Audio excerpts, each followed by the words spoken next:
السلام علیکم. وعلیکم السلام ورحمۃ اللہ. میرا نام مشتاق احمد ہے. میں فارسٹ گیٹ سے تعلق رکھتا ہوں, ایسٹ لندن سے.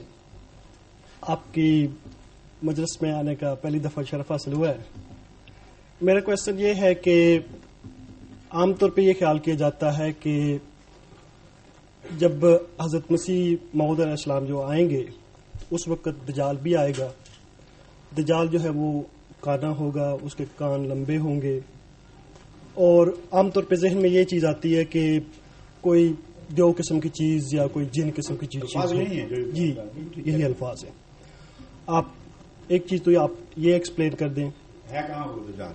ہاں جی, وہ دجال کہاں ہے, اس کے ساتھ کیا ہونا تھا, کیا ہوا. اور وہ گدھا بھی آپ نے پوچھا؟ اس کی طرف میں آ رہا تھا. آ جائیں اس کے وقت تھوڑا رہے, جلدی آ جائیں بھائی. تو اس کا جو گدھا ہے وہ بہت ہی بڑا ہوگا. تو نہیں, اگلی بات بھی بتائیں. آگ کھا کے چلے گا جی, ہے کہ نہیں؟ جی بالکل. وہ گدھا چارہ نہیں کھائے گا, دانے نہیں کھائے گا. جیسا کہانیوں میں آتا ہے نا کہ اس کی بیٹی, وزیر کی بیٹی کھاندی تے کھاندی کدواں نال.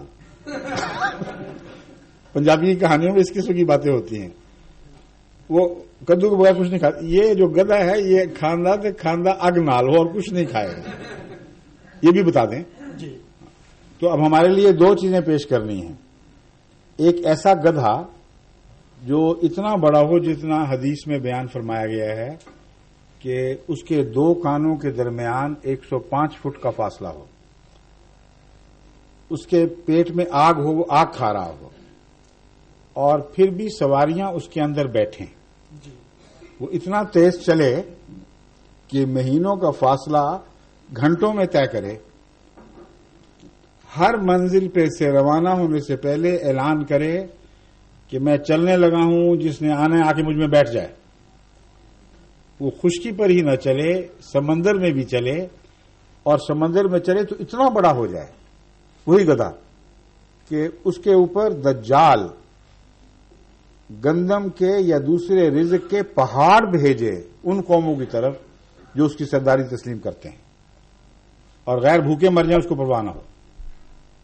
وہ جہاز بھی بن جائے, یعنی سمندری جہاز, اور وہی گدھا ہوائی جہاز بھی بن جائے. فرمایا اس کی چھلانگ اتنی ہوگی کہ ایک پاؤں مشرق میں تو دوسرا مغرب میں جا کے ٹکے گا, اور سواریاں اس کے پہلو سے اس کے اندر بیٹھیں گی. اندر جائیں گی تو سیٹیں آرام دہ جگہ اور بجلی کے خمخ میں روشن ہوں گے. یہ ساری باتیں بتائے نا جی. اگر آپ بتاتے تو پہچان بھی جاتے. سوال ہی ختم ہو جانا تھا. اس لیے مولوی والی باتیں نہ کریں. میں ادب سے گزارش کرتا ہوں ساری بات بتا دیں تو سوال خود بخود حل ہوتا چلا جاتا ہے, سوائے ان کو جن کو توفیق نہیں باتیں سمجھنے کی. اس زمانے کی سواریوں کے متعلق اس سے زیادہ واضح اور عظیم پیشگوئی ناممکن تھی.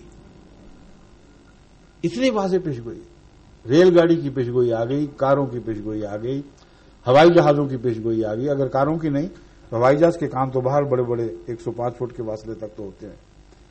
آگ کھاتے ہیں, پھر بھی آگ الگ رہتی ہے, لیکن مسافر بیچ میں آرام سے سفر کرتے ہیں. جانے سے پہلے گھنٹیاں بجتی ہیں, جھنڈیاں ہلائی جاتی ہیں, اعلان ہوتے ہیں گاڑی چلنے کے لیے ہے, آؤ بیٹھو, بند ہونے لگی. ایئرپورٹ پر اعلان ہو رہے ہوتے ہیں ہوائی جہاز اڑنے کے لیے تیار ہے, کراچی سے نیو یارک کے لیے تیار ہے, اور پھر جب بیٹھ جاتے ہیں پھر سفر کرتے ہیں. اتنی تفصیلی پیشگوئی ساری انبیاء کی تاریخ میں سے کوئی نکال کے دکھائیں اس شان سے پوری ہوئی ہے, اور ابھی گدھا نظر ہی نہیں آ رہا. تو وہ دجال جو اس گدھے کا مالک ہے, جس کے متعلق فرمایا کہ وہ اس گدھے کی طاقت سے اس پر سوار ہو کر دنیا کو فتح کرے گا. وہ کون لوگ ہیں؟ ہم نے تو نہیں ایجاد کی اس بارے. مغربی قومیں, وہ ساری مغربی قومیں وہ ہیں جو عیسائی بھی ہیں. تو آئندہ زمانے میں وہ عیسائی طاقتیں جنہوں نے دنیا پر عروج حاصل کرنا تھا, دنیا پر ایک عظیم غلبہ حاصل کرنا تھا, اور ان کے غلبے کا راز تیز رفتار سواریوں نے بننا تھا. ان تیز رفتار سواریوں کا امتیازی نقطہ پہچان یہ ہے کہ وہ سب فائر پاور پر چلنے والی سواریاں ہونی تھیں، فوڈر پاور پر نہیں۔